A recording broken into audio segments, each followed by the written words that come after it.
Yo, what is up, guys? Welcome back to your Truth About Him podcast, the number one podcast for men's mental health. I am Anthony. I'm Barron, and welcome to episode 5. Episode 5 is going to be, we're going to talk about fatherhood and fitness, and how they go hand in hand. So sit back, let's enjoy, and we're going to talk about how we can unpack this and be better men all the way around. So what's up with you, bro? How we doing?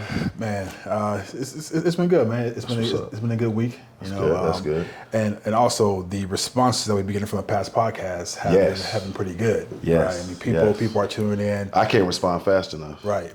People are tuning in. People are sharing, and I just see the growth, right? In the growth what we're doing, and this tells me that this subject of mental health is something that's very important, very vital.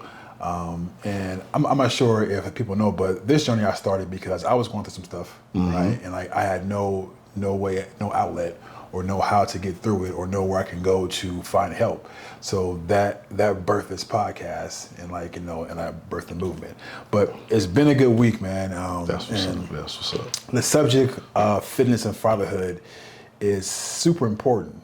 Yes, right. It's very, very super important because they go hand in hand. Very much so. Right. Like peanut butter and jelly, like hamburgers and fries. They are perfect connection. Now I'm getting hungry. Now you're hungry, right? Right. So before I met you, I heard that you were like pushing 300 pounds. Yes. Right? Yes. I was at my heaviest. I was at like 387, 389. So let's just round up 390. Almost 400 pounds. No. Okay. I'm giving myself an extra 100 pounds. Yeah. No, I was at 287, 289. Okay. So might as well say 300 pounds, yes. Okay. But that was a time where I hurt my back and I Right. wasn't doing a lot of movement around. So I just, sat in my sunken place. Right. And tried to get better. But it was, it came on really quick and it left over time, but it's gone, and I don't plan on ever seeing that again. So what made you realize that at this point in life, I have to lose some weight? Like what was like the aha, like the wake up moment as you as a man, as a father? I wanted to be around. Like I wanted to be around, having a son. But when I was that heavy, my son was young. So he wasn't, he was still small. Okay. And I knew as he got older, he was going to get into sports, Right. and I wanted to introduce him to sports, and I wanted to be able to be on the court with him and, teach him how to shoot, show him how to play his game. And I just had those things, and not to mention, women have a very powerful power over us when it comes to how we look. Right. All it takes is the right word. So what was brought to me was like the right look or the right look. Yeah, exactly. But I was bold enough to have a wife that would give me the right words to say. Right. It wasn't like she was like, damn, you're fat. None of that. Yeah. It was more like, you got to get healthier. You got to get better. I can, I worry about you. Yeah. So once I heard that, it's like, okay, that's all you really got to tell somebody like me. It's like, give me that one little thing, and I'm just gonna hit the ground running. So I spent 2 days in the gym. I watched my diet, and that stuff just came off. But more importantly, it was more I saw it in my brother. And now I kind of see it in my son, where we go through these phases as men, especially in my family. We start small, athletic bodies, and then we get lazy, and then we jump into this body that we're not used to, that we don't know about it, and it comes with a whole bunch of problems that we'll talk about later. But if you attack it and you're dedicated to it, again, let's go back to our first episode. If you make the choice to get rid of it and lose it, it's a journey. It didn't start overnight, so it's not going to leave overnight. But you just have to be consistent, and I was consistent, bro, and now I'm 238, and I'm trying to get down to basketball weight, 220. Okay. If I get down to 220, that's basketball weight. Everybody doesn't. I should say the wife doesn't think I need to get down to 220. Right. Nobody thinks I need to get down to 220, but it's a personal goal. It's what I want. So It's a choice that I made, and it's a choice that I'm going to try to enjoy the journey and try to get to. So, it's just, I like that. Yep. Yeah, I like that. I did a talk a while back, and it was titled "Your Health is Your Wealth." Right? Firm believer in that. Firm believer. Years ago, when I was starting business, I was so focused on making money, making money, and that was my focus over my health, because I'm like, I'm young, I'm good, I don't need to actually be focused on my health because I'm young. We take it for granted. We take our age for granted. And like during that time, I was in real estate, so I would come home. Not come home throughout the day. I would knock down a 6-pack of Pepsi. Ooh. Every day by myself, right? It was an addiction, right? Ooh. Before that time, I got diagnosed with high blood pressure. So I was limiting my salt intake. However, my sugar intake went through the roof, and my mindset was like, as long as I have my salt cool, I'm cool, right? Wasn't the case. So. You know how Facebook reminds you of videos that you did years ago. Good old Facebook. So this video popped up, bro, and I look like the Pillsbury Doughboy. All right, I'm like, I had no idea I was that fat, right? Not until you look at it, right? Not until you look at it, right? That fat. I'm like, okay. So, and then when I got hit with the high blood pressure diagnosis, I'm like, wow, you know what? I really need to step back and make a change, because I have sons, I have daughters. And my biggest thing, like you said, you want to be there. I want to be there to be able to walk my kid down the aisle. I want to be there, my daughter down the aisle. I want to be there to be able to sit at the front row of my son's wedding, right? I want to be there to be able, my kids run sports.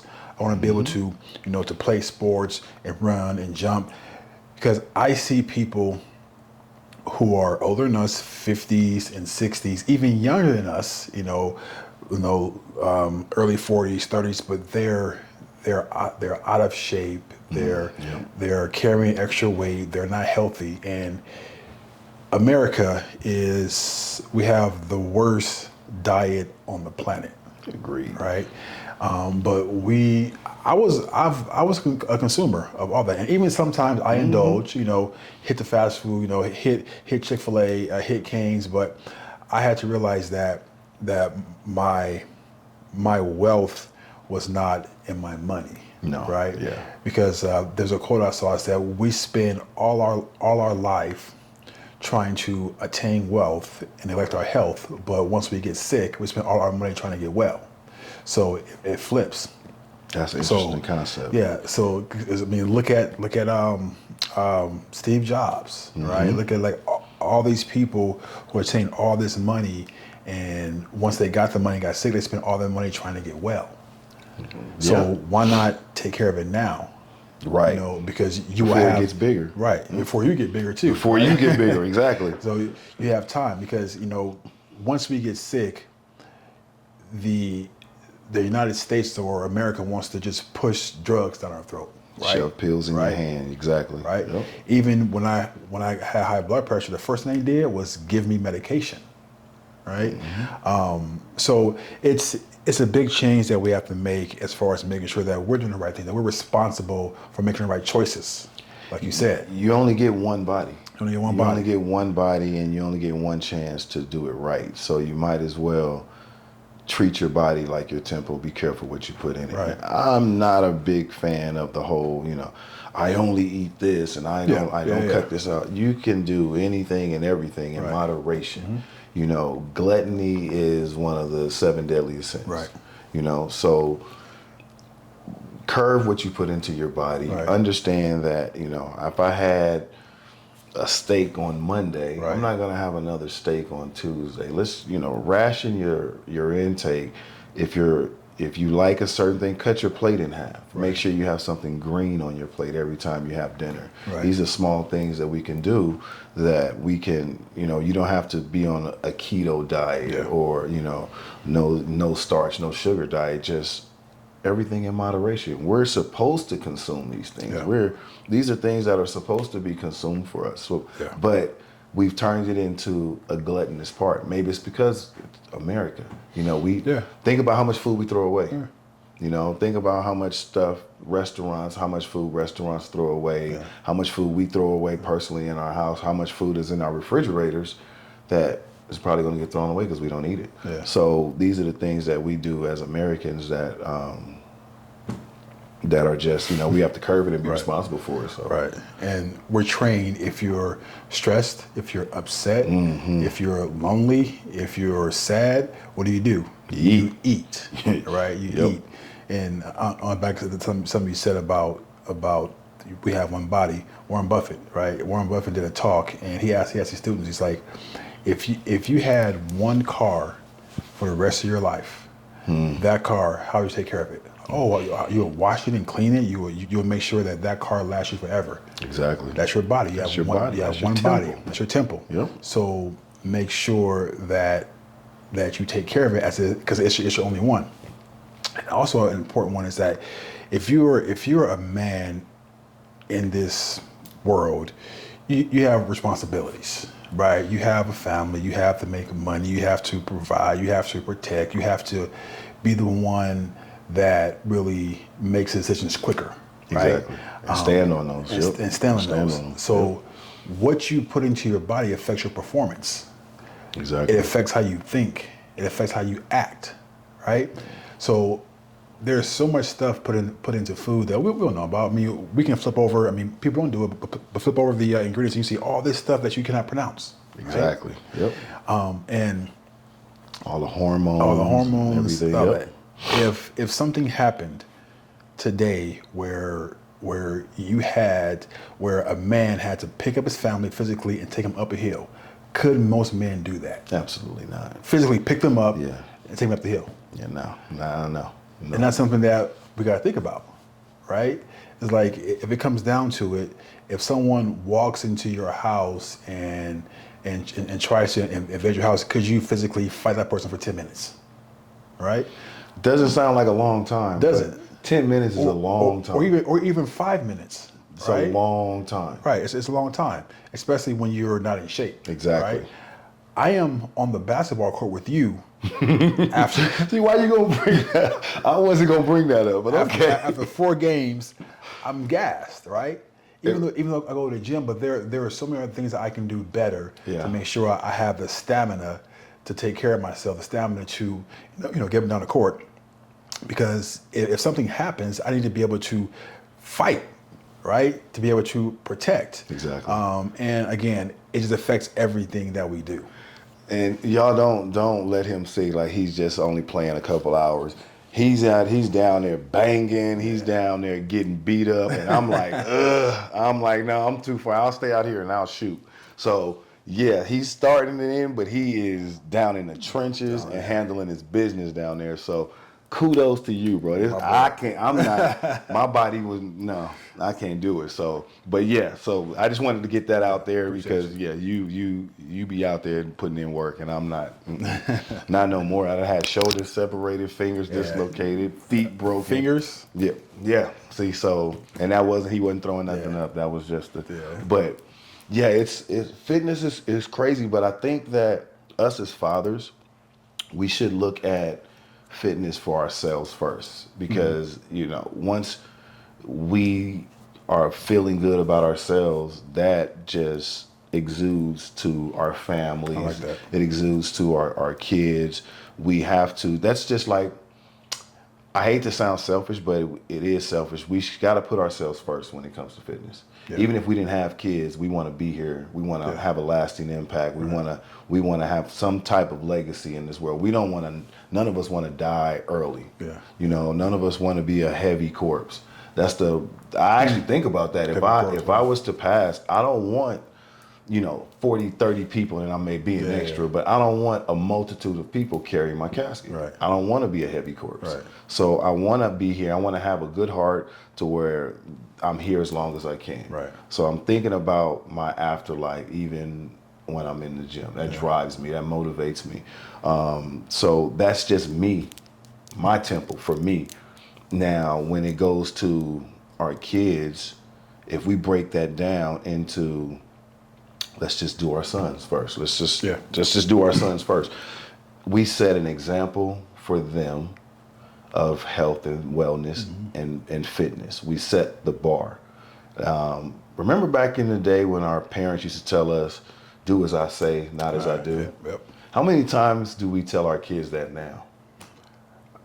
Well, now I'm conscious of it. Right? We're conscious of it now. Right. Back then, our parents weren't really conscious of it. They just said, if I tell you to go left, you go left. I don't care if I go right, you go left. What you mean, why? Don't ask me why. Yeah. Now these kids have not the right, but they feel the need to ask why. Yeah.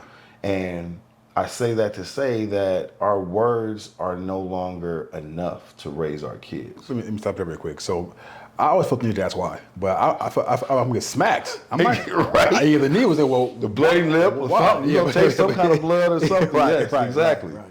But now these kids are prevalent to ask why. Yeah. I don't necessarily think that's a bad thing. It's not. It kind of holds us accountable as parents. Yeah. It lets us as parents know that our kids are watching. Yeah. We lead by example, not by so much of what we say. Yeah. What we say and what we do are together. Yeah. So if we say one thing and living a different life than what we say, what do you think our kids are really going to look at or gravitate to? They're going to gravitate to what we do, not so much of what we say. Yeah. Back then, what we did was not backed up by what we say. Right. Now in 2024, everything we say has to be backed up by what we do. Yeah. And vice versa. Right. So going to the gym, I take my son to the gym as much as I can. Yeah. Now, the good thing is, it's not so much now. Why? Because he goes to the gym with his own friends. Yeah. They work out. So I don't have a problem with that as long as that was something he got and learned from going to the gym with me. Yeah. So we lead by example. That's first off. Yeah. And it's for our sons. They show these are our kids. These are who we're gonna be. Right. They're who we look up. They're the ones that's gonna take care of us. And then the old saying, if you ever want to know what your wife is going to look like when she gets older, you go take a look at her mother. Same could be said about the fathers. You want to see what your husband looks like, you go check out their dad and see what it looks like. If the dad is sitting there with a cul-de-sac and a beer belly and just sitting there watching, I say cul-de-sac. watching football, that's what you're gonna see. Right. That's what your future husband's gonna look like, because that's all he's seen. He's a product of his environment. Yeah. So that's just on the son aspect of it. Yeah. Daughter's aspect of it is a little different. It's a little tricky on many forms. You exercising, being healthy as a father, you're being healthy for your daughter. Like you said, you want to be there for her wedding. Right. You want to be there to walk her down the aisle. That's from a father to a daughter. Right. But think about it from a daughter to a father. She wants you there. She wants you there. Yeah. Especially if they're daddy's girls. Yeah. They want you there. Your opinion matters. Mm-hmm. So what you say matters. So what you do has to matter. Yeah. It has to matter. Yeah. More importantly, it sets the bar of what she expects from her husband or her boyfriend, her significant other. How you treat them, what they see. They may not be attracted to a slovenly, lazy man that doesn't go to the gym, that doesn't keep himself groomed. They're not used to seeing that. So they're not going to expect that when they go out on their own. They have a certain expectation that they have, and it's based on what they've seen in the house. So what you do is going to the gym is bigger than just you going to the gym. It starts with you, but it branches out to so many different variations of life. So those are just the kids, and that's just fatherhood. I know we're talking about fitness and fatherhood. That's just that aspect of it. Yeah. But what about the mental aspect of it? The problems that you have at home, the problems that maybe your kids are struggling with something and you're trying to help them deal with these things, but you don't have the clarity, the mental clarity, because you have so much jumbled up here just dealing within self. You don't have that opportunity to affectively parent. Yeah. You know, you're too busy. You're drowning in your own misery. You're drowning in your own traumas. The gym helps out with that. Yeah. You know? It really trips me out is that a lot of our America is really built on external value, right? How you look, how you smell, how you dress. And to a certain extent, I can get with that, you know, but when it's over the top, I can't, right? So as far as men, if you look at a man who's been married, you know, over 10 years, right? I've been married 12. Most of them start fit, right? And then over the years, they let themselves go, right? They get used, they get comfortable, and let me take it back. Not let themselves go, but get comfortable in being in their environment, right? I've done it, right? Just get comfortable. You put some weight on, and you're just comfortable.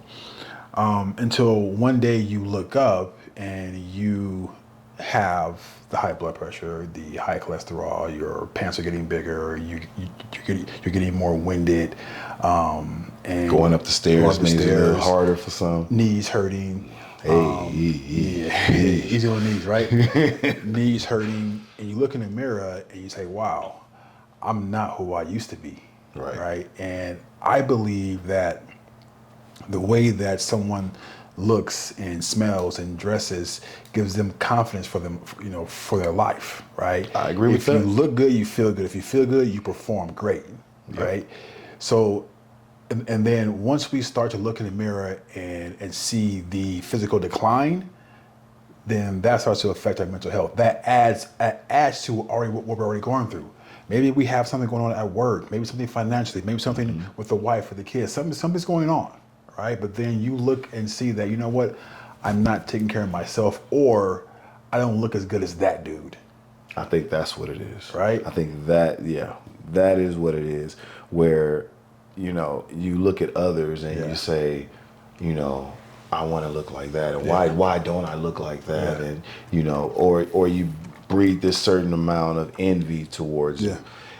I firmly believe in, you know, if you look good, you feel good, you act good, you work better. Right. You know, this world, this country pushes it in a lot of forms. You can look at it in your magazines, you can look at it on social media, you can look at it in the news. It's fine. It's fine, but you can't get wrapped into it. You, as an individual, should have a personal preference on how you should look. Right. You know, if it starts within self and you say, I personally want to be fit. Some people start their lives off very, very small. And once they gain weight, it's like, this is the perfect size. This is what I've always wanted to be. Yeah. By all means, you know, that's it. But then you have guys who were, like, I was uber athletic as a kid, like could jump through the gym, you know, was fast and all of that stuff. But I wasn't the strongest looking kid. I didn't have, you know, arms. I was a basketball player, track star. That was it. Yeah. But that was 30 plus years ago. Yeah. If you're the same person, if you look the same way 30 years ago, today, kudos to you. Right, God bless kudos to you. Yeah. But I always say too, though, I don't want to be that. I look at my high school self, or the way I looked in high school. There's nothing wrong with it, but that was a child. That was a kid. Like that. You know, I like grown person weight. I like grown man weight. I like we as grown men, we got to look like we're grown men. We got to look like, you know, we got fathers and responsibilities, and what's that dad bod? I don't know what exactly is a dad bod. You guys can help us out with that. What the hell is a dad bod? What does that look like? I know what dad bod is. What's a dad bod? So what is that? Based on, do you have a gut? What is that? Based on what I've seen, okay, the dad bod is somebody who's accepted the fact that they have a bare belly, they have A cups, right? Oh, no. And they're not in shape. So I just accept this dad bod. So they don't want to put the work in. Put the work in. It's easier to accept it than to change. Right. And a dad bod can be whatever you want. I mean, it can be the beer belly A cup, or it can be, you know, the flat chest, you know, six pack. I mean, it's whatever you want. I mean, you're a dad, right? So we call it a father figure then. Father. We'll call it a father figure. A father figure. Let me ask you this: what role do you believe it's our responsibility to keep ourselves fit for our significant other? Absolutely. And do you feel that if we don't do it, one, you perhaps a question that it's irresponsible, and that's doing a disservice to our partner. It all starts, again, I'm gonna always circle back to self. It all starts with you first. Right. It has to start with you first. Your significant other is, and I always use this analogy, your significant other is the cherry on top. You are personally your cake. You. How you decorate it, how you design it, that's on you. Yeah. So you set certain expectations for yourself. You should have certain, are you comfortable with a beer belly? If you are, and wife loves it, and everybody, and you're healthy, by all means, do you. Yeah. However, if you sit here and believe you could do better, and you don't do better, then you are doing a disservice to yourself first. Right. First, it all starts with you first. Now, when going with your significant other, that's a double-edged sword, because you could have a significant other who's very, very vain and kind of wants you to be in that same realm. If that's the case, then you should have done the homework before you made that person your significant other. Knowledge of self is great, but knowledge of who you're going to spend the rest of your life with is even better. Right. You got to make sure that Carfax come in, and you got to make sure that Carfax is correct. You got to check everything. Right. So that person should be in line with you. Like I said, when I was close to 300 pounds, my wife didn't tell me, you're a fat ass. Get away from me. I'm not going any place with you. She just basically told me, look, you might be, this is not who I married. Right. I married, you were playing basketball. I would come up to the park to get you to come home. Yeah. Now we're not doing that anymore. Granted, life, work, stuff takes, but you're not doing any of it anymore. So what's going on? Yeah. That's what got to my attention, and the desire to please motivates you. The desire for self-improvement, like, you're right. I wasn't at my best. Yeah. I was heavy. It was starting to cause knee pains. It was starting to cause extra back pain, slumped over, and then self-esteem. It hurts. When you go to the gym, I swear when I come out the gym, I stand a little bit more straighter. Yeah. My shoulders are a little bit further back. My chest is out a little bit more than when I went in. Yeah. It could be the physical part of it. I really think it's the mental part of it, definitely though. Mental. It's definitely the mental part of it. I like feeling that soreness in your arms and in your body after you've worked out. Yeah. I love that feeling after playing basketball, and you're like, I'm so sore. It's a good sore. I say it's a good sore. Yeah. It's a good sore. Definitely is. Because you feel like you actually did something, right? Accomplished. You accomplished something. You out there, and you kind of, in a minute, you fought past limited beliefs. You fought past something that you don't want to do. I mean, especially the gym. What happens is that it gives you what's called endorphins, right? It's like endorphins make you happy, make you feel accomplished and complete, and that's why you stand up something, because you know what, I feel good, I feel confident, because one, you're doing things that most men don't do, right? And then when you get in there and you fight through, and you know what, I believe they want to do it, but it's just having the motivation to do it. Right. Some of the hardest thing, the hardest thing to get to is getting to the gym. Right. Deciding to go. And I was always told that you don't wait for motivation to move. you move to be motivated. Yeah. Right. Because no one wants. So sit there. Let me just wait till I'm motivated. Right. It's not going to happen. Right. No. But once you get up and you get there, you motivated. Right. Motivation does not create action. Action creates motivation. Exactly. Right. Yep. That's how it works. So, and it's just something that, more men have to get into, because like even with me, it's like I changed my health. I started going to the gym. I started running. I started eating different, but I still had high blood pressure, right? And a lot of times I'm thinking like what's the deal? I'm doing all the right things, Right. and I'll say 95% of people equate health and wellness to what you eat, right? What you put in your mouth, and which is important, but it's also your lifestyle, your stress level, your energy, your vibration. So even though I lost weight and changed my diet and went to the gym, I would still have high blood pressure because I was living a stressful life, right? Right. So we talk about food and it's important, but it's also about what lifestyle are you living, right? Are you high stress? Are you always in a toxic environment? Are you always in arguments and conflict? Because that as well is going to affect your blood pressure, Exactly. right? Affect your health. Affect your health, Yep. right? Talk to me about that. The gym is also a place where you can go and get rid of that kind of that anxiety, that stress. I use it pretty much.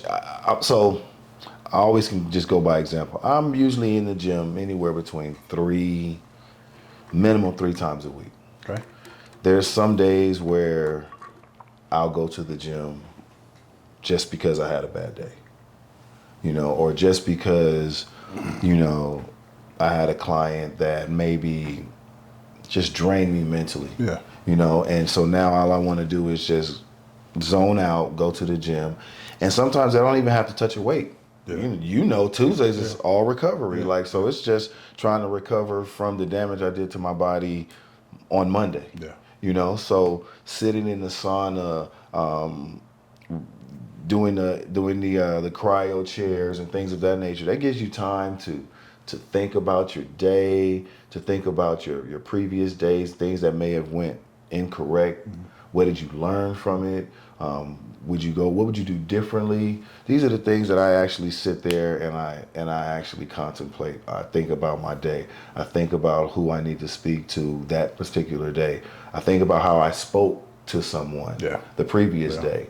Yeah. I think about my kids and what they're going through, that they've expressed to me, and how can I help them out? How can I speak to them in a way that doesn't speak at them, but it actually speaks empowerment in their lives. Yeah. So, you can, speaking to kids, you have to learn that I don't speak to my kids the same way now than I spoke to them when they were younger.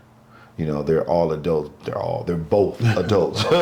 They're both adults now. Right, so right. I have to speak to them in a way where I guide them and I'm not necessarily telling them what to do. I always say that we are, as parents, different stages of we're different type of parents to our kids as they grow up. Right, of course. When they're younger, we're like, don't touch that. That's hot. Right. Don't go down that street. There's trouble down there. Right. Do your homework. Do those dishes. Do those. Do right. Your dues. Right. As they get older, it's more of a you show them these are your options. If you go down this way, this is what could happen. If you go down this way, this is what could happen. Right. You choose. Right. We're just, as they get older, our job as parents is to clear the runway for them and let them to be able to take off. Help them launch. That's all we're supposed to do as parents when they're adults. Yeah. When they're younger, our job is to build the plane. Put the engine in the plane, make sure the wings are straight, make sure you got the good pilot in your plane, and make sure that plane is strong to take off. Yeah. So that when the time for them to take off, now you don't have to worry about the plane. Yeah. The plane is done. Now you have to make sure that the roadway and the jet strip is it's clear for them to take off. So when I'm in the gym, I'm thinking about these things, and when I bring my son to the gym, we have conversations. Yeah. We talk. You know, we do things like, how's life? How is this? I'll bring up certain things that I personally might not be comfortable with speaking to him outside of the gym, just because it just makes me uncomfortable as a father. Okay. But when I'm in the gym and we're working it out, I can talk to him about, like, oh, you know, not to put all this business out there, but you got certain things in your bag. Okay, what's that? Okay, that makes sense to me. I see why you're doing it. You know, so these things or conversations probably wouldn't have happened if we didn't, you know, go to the gym together. So, fatherhood is tough enough, so you might as well have the fitness part of it, Right. you know, to clear your head so that you can attack it in the best form that you are, to attack that the best way that you know how. Yeah. You know, so. Yeah. And it definitely like clears my head, because, you know, I can think of times where I wasn't, you know, always on my fitness journey. I wasn't, you know, always eating right. And I can tell that my conversations back then are different now with my kids. You know, right now, you know, I stop and I think, and I have more of a clear mind, and I think and process before I say anything, right? Because I can tell that they respond differently. They respond more positively because I'm talking to them more positively, right? And I think going and making sure that you have a place where you can clear your mind, clear your soul, clear your energy, and really think about, okay, what do I want to create with my kids right now, right? Do I want them to be resistant? Do I want them to reject what I'm saying, or do I want them to take it in and absorb like a sponge? Exactly. And I know for me, when I was in my unhealthy stage, there was a lot of frustration with myself, right? I was frustrated because certain things in life regarding my health, I wasn't happy with, all right? And that would create some frustration, that would create some sadness, and then that would transition over to how I interacted with my kids, right? Looking at that now is, like I said, it's totally different, and I can see the result, right? Like when we're talking to our kids, and I think you mentioned this earlier, is like in a sense, like words don't teach, right?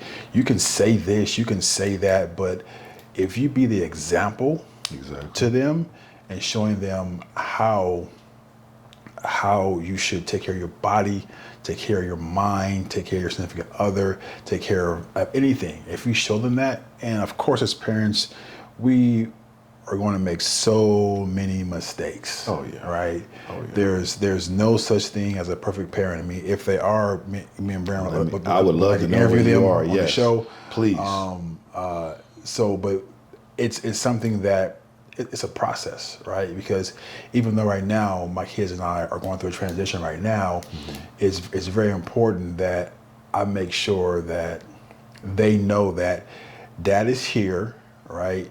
This is the lesson that Dad learned from this, and this is what I want you to take with you into your life. It can be anything, right? Yeah. But my point is that if you are focusing on your health, then that true wealth is being able to be there for your family, raise your family, provide for your family, consult your family, lead your family, whether you're a single dad or not, whether you're married or not, whether you got a girlfriend or not, right? Right. You have the responsibility to stand up and be the example for your kids, because they're looking, they're watching. Oh, yeah. Even when you don't think they Even are. when you don't think they are. They are looking. You know, my son is 12, and he says things that I say, I'm like, what? Yeah. I didn't know that. Right. But right now, for me, it's a level of happiness because he says the positive things that I say. Well, Dad said this. I'm like, oh, you heard that, You right? listening, You yeah. listen. I mean, even my daughters, like, what Dad That said, part like, is- like what? Dad Right. said, like what? So it's like it's something that we have to be conscious of. I think so, Right. yeah. And working out and eating right makes us think clearer, right? Instead of putting all that that crap in our in our stomach. And depending on when they're watching this episode, there may be a link for a health course that we'll put together for everybody, so we can show them what we're doing Exactly. as far as our workouts, as far as how we eat, just to know that it's possible. And we know it's not easy. It wasn't easy for you. How easy was it for you to lose all that weight? It wasn't easy. I drowned myself in the journey. I never. What does that mean? Drowning myself in the journey means that I know where I started from, and I know where I was at 289. I don't know why I keep trying to say 389. Just say 300. I'm round up, bro. We're gonna round up and say for the sake of the audience, we're gonna say 300. Okay. And when I was 300, I knew where I was at 300, and I knew where I wanted to. I knew I needed to get down. I didn't have a specific goal in mind in my head to say, I wanted to get down to X, Y, Z, because I didn't want to set myself up for failure. Yeah. I wanted to just eat better. And not to say I eat bad, because I've never really eaten bad. Like, I never really, my body won't allow me to eat bad. If I eat too much red meat, I get headaches. You're blessed. If I drink too many sodas, I get headaches. Wow. Okay. So, I don't drink a lot of sodas. I do drink a lot of water. I don't eat a lot of red meat, even though I do love a steak. I do love a good steak. I had one last weekend. And I don't eat a lot of pork, even though I love a good rib. It's summertime, I've had a few. But I do eat a lot of lean meats. I do eat a lot of, I love vegetables. I love vegetables. Okay, So these things are like, it was a blessing that I had all of these tools in my bag already. Yeah. All I had to do was be consistent, go to the gym, get better. And then what I had was 24-hour fitness was opening up in LA, like right by the house, and they had a basketball court. I was like, oh, great. So now I'm working out, and then I'm going to play basketball the same day. And so it may not be as long as I used to play when I was lighter, but I'm getting that cardio in, I'm getting that wind in. You started somewhere. I started somewhere. Yeah. I had to have a genesis someplace. Yeah. And so, I just put my nose down and kept focused on doing that. Yeah. And I can't even tell you, was it a year or 2 years or 6 months? I can't even tell you the time I lost it. Yeah. All I know is right now I'm 238. Right. That's all I know. So drowning myself in the journey was something I'm actually good at, to the point where it could be a negative connotation, because when you put those blinders on, for one thing, you block out everything else. Right. So, when you're focusing and you have your career and you have your blinders on and you're just focusing on your career, outside of those blinders, you have your family, you have your responsibilities, you have a multitude of things that you ignore. And these allow your family members to go outside of you to find the certain things that you were offering before, that you're no longer offering now, because you're so focused. And my intentions was, were good. I just wanted to just focus, but you ignore a lot. Right. So the things are to just focus on the things you can focus on at that particular time. Yeah. So now it's not so much as this, it's more like knowing when to take these off.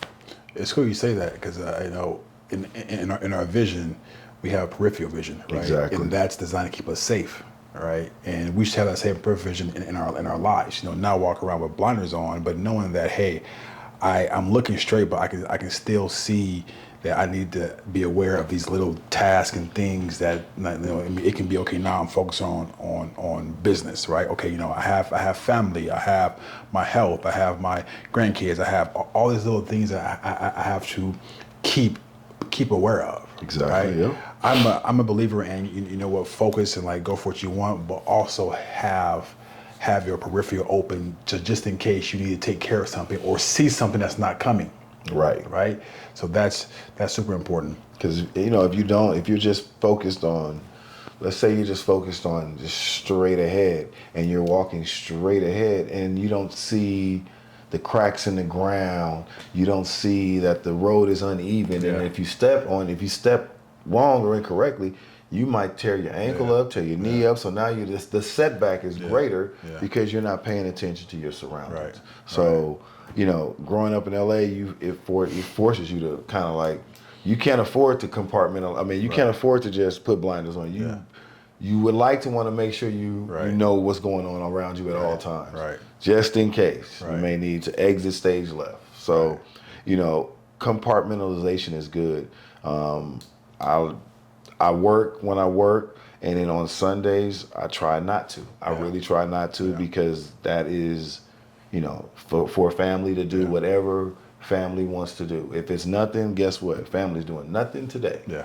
If it's a matter of we're going to go do X, Y, Z, or go to LA or do whatever, I guess that's what we're doing. I have nothing planned on Sunday. Right. So what I'm learned now versus what I've learned when I was heavier was that you got to learn to compartmentalize. You got to learn to prioritize things, and you have to learn to not just have those blinders on 24/7 because you lose a lot. Yeah. You could lose a lot if you don't take those blinders off. Yeah. So, you definitely lose a lot. And when I started my journey, it was just so overwhelming, right? It's like I didn't know what to start with, right? I wanted to go in the gym and go ham, go crazy, but I know that my mindset wasn't there yet. And I know a lot of people think the same thing. You know what? Anthony and Barron, I hear you guys, but I'm just not there mentally yet to even go and just hop in the gym, right? So let's talk about like where to start, right? So for me, my first step was eliminating the Pepsis, right? Just like, I work a lot. I'm not in the gym yet, but let me not wait because you gotta get up and go to the gym and sit through a presentation and get signed up, and I mean that's a task in itself, right? It's a day. It takes almost a day. I was there, right? Right. I was there. So so if it's not the gym, like where can you start? Like for me, it was with the Pepsis. You know what? I'm done with Pepsi. All right, and then I look up a month. I lost 10 pounds in a month, right? Just eliminating the sugar out of my life, right? So there is something that you can do today, just cut out, right? Okay, you know what? Cut out the French fries, all right? Cut out, the extra grease, cut out the after every meal, I gotta have something sweet, I gotta have that cookie or that cake, right? Cut that out. So there are some small things that you can do to give yourself momentum to start seeing results, and then once you see results, you want to go further. Exactly. Right? Yeah, because you don't want to get complacent. You don't want to stay in the same. You don't want to stay stagnant. You want to always keep progressing and moving forward. So some people can't just get up and go to the gym. And for those people, I say knowledge of self. You have to understand what are some of the things that are around you that are holding you back. Like if it's the Pepsis, all right, make the conscious decision, the choice to eliminate those Pepsis in your life. And then what do we do after that? Like, okay, I get it. Not everybody's going to the gym. Not everybody wants to. I used to be intimidated by the gym when I was a smaller guy because I was like, I'm not about to lift. When I wanted to go to the gym and hit the bench press, I was starting off with 25s on each side. And I would see other guys who were starting and they would have 45s. I'm like, no, I want put 45s on that plate. Put 45s on each side, and I couldn't lift it. I could not lift it, and that's all I wanted to do. But I look at it now, and that's not what it is. It's not the amount of weight that you put on your workout. It's not that. It is the consistency of what you do when you're doing it. So if it's 25 pounds on each side and you're just doing 25 plates on each side, it's about the reps. It's about the movement, and you're still getting an exercise. So if you can't go to the gym, I say kudos, but can you walk? Can you go outside and get some fresh air and take that walk and enjoy that walk and maybe have some music or an audio book or something like that, something that you're feeding yourself. Right. You're feeding yourself mentally and you're feeding yourself physically by going on a walk. And I guarantee you when people do that, they'll be like, okay. And they'll put their timer on and say, oh, I did a mile already. It's like you did a mile and it's nothing. So it's just a matter of that motivation to go do it first. The hardest thing, like you said, is to act the actions. Yeah. Your actions got to lead to your motivation. Yeah. Nobody's going to motivate you to live a longer life. Yeah. Your kids should be your motivation. Right. We all as fathers want to see our daughters walk down the aisle. Right. We all want to see our sons get married. Right. We all want to be there for our kids. We all want to be there for our future grandchildren. Yeah. And what better motivation when you think about that and you're sitting down and you're eating chips and you're just laying back in a chair and you're just watching life pass you by. Right. That's all you're doing is watching. Right. If you watch TV most of the time of your day, there's a problem. There's a problem. You're doing too much watching and not enough action. Yeah. So these are just, small little checklists that we need to express and look in ourselves inwardly and say, what are we doing? A. B, can we do better? And C, will you do better? Yeah. We're going to do a Truth About Him fitness journal. That's what we're going to do. I'm with it. So link up down there. So we're going to do it. As you were talking, I had a thought, two thoughts. One is that everybody's different, mentally, physically, financially. Mm-hmm. And sometimes you just can't afford to pay that $25 a month in the gym, right? So that means you can have a home workout, like you said, go out and walk. Walk is free. Walk is free. Walk is free. And I heard this, and I didn't research it, so I'm not sure, but America is the only place that we have the worst diet here, right? We have the worst diet, the worst food is being produced, but we are charged to get healthy, right? Like with the gyms and with the medication and all this, we're fed this food that we buy, but we're charged to get healthy. I heard that America is the only or one of the only places that gyms charge. Really? Right. That's what I heard. Now I can't verify it. I haven't, but somebody Google that. Right, let us know. Right. So, but if not but it's the largest source of every gym here costs money. But other countries, exercise is free. Right. Really? I know this for sure is that we charge for fresh, clean bottled water. Mm-hmm. In London, they have filtered water fountains on the street. You have your little bottle that you buy, and you fill it up, right? So over here, we charge for that stuff. I had a friend who grew up in America, lives life here, 50 plus years old. He's overweight guy, right? He went to Africa for 4 months, came back half himself. He says, I didn't work out. The food over there is just different. They don't have all that extra shit in there. It's like it's different. Hormones and all so that he came back just by eating different. So the gym is to strengthen your body, right? To get stronger. You can just change how you eat right now, and you will lose weight. Yep. Right. Yep. People want these six packs, and they're in the gym pushing and going and pushing and going.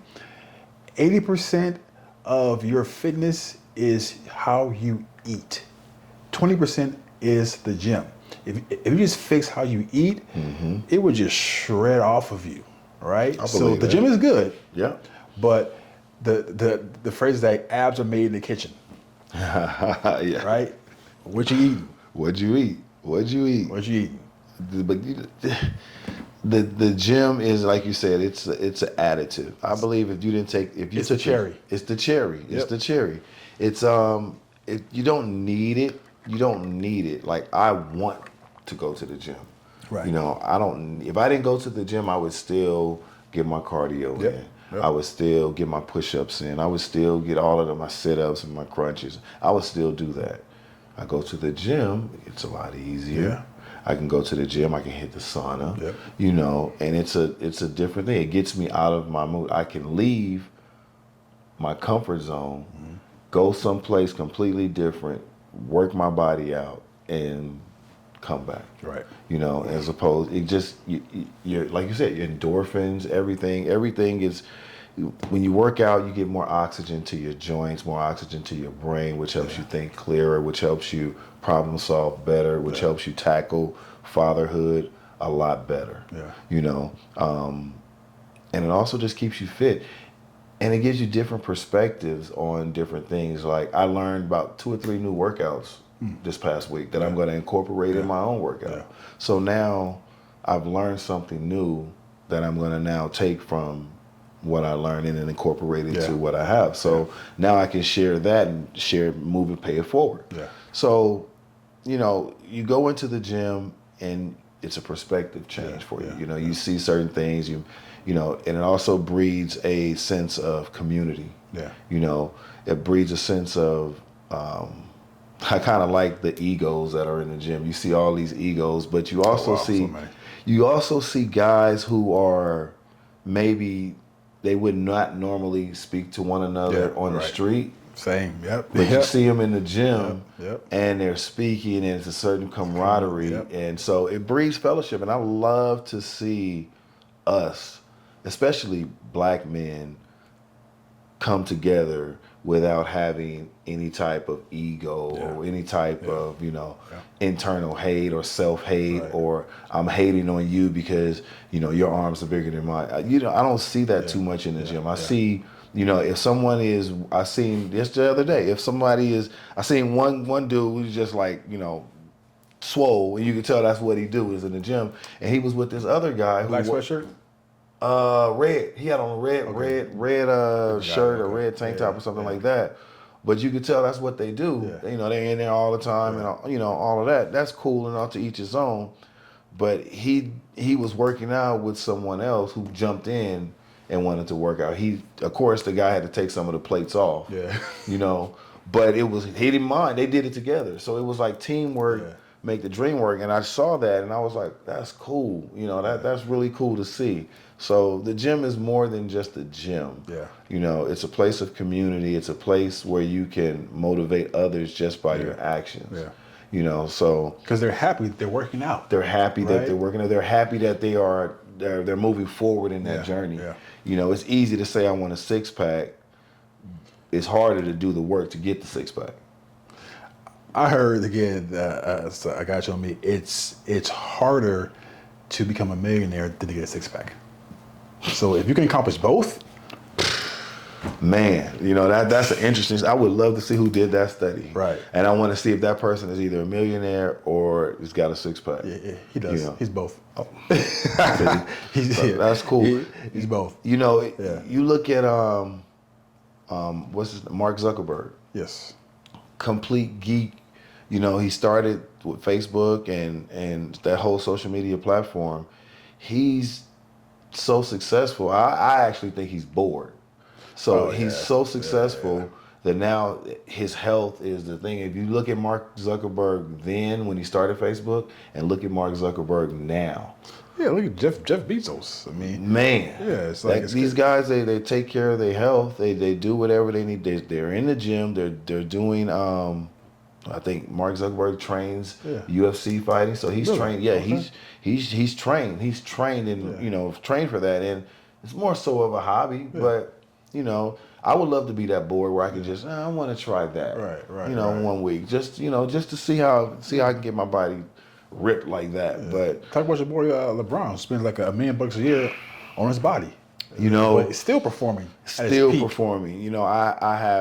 I'm not a LeBron fan like that. However, as a man, I can respect. Of course. I can respect Same. his work ethic. I can respect how he treats his family. Yeah. I can respect the separation that he has from both.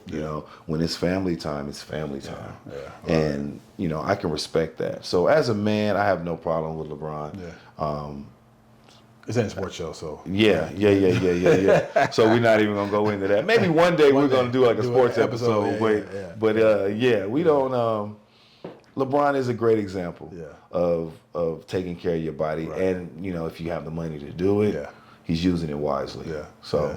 I mean, and you need a bunch of money. Just like cut out certain foods. And I was in the gym, so every so often I take my kids to me to the gym, right? And every time I go, someone always comes to me and say, "You know what?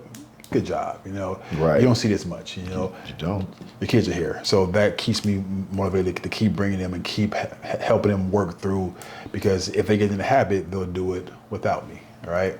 That's all we want for our kids anyway. Yeah. Anything else? No, I think we've covered the fitness part of it. I think I'm gonna go to the gym later today. Yeah, same. Because I didn't go this morning. I didn't go this morning either. yeah. I tried to, but I was like, It's I couldn't gonna fit be it in. crowded, but it's all good. It's all good. But Yeah, we'll see. hey guys, so thanks for watching. We appreciate you guys. Appreciate you guys. And, watching us, because this for us is our therapy. You know, it's my therapy. So if you know anybody, any man or anyone that loves that man who that you can share us with, please please subscribe, please share, because we want to get this message out To the as masses as Yep. fast as possible. Because this is going to help us grow as people, as men, and it's going to help your husbands, your fathers, your sons become better men. So thanks for watching Truth About Him, and we'll see you guys on the next episode. Catch you next time. Peace.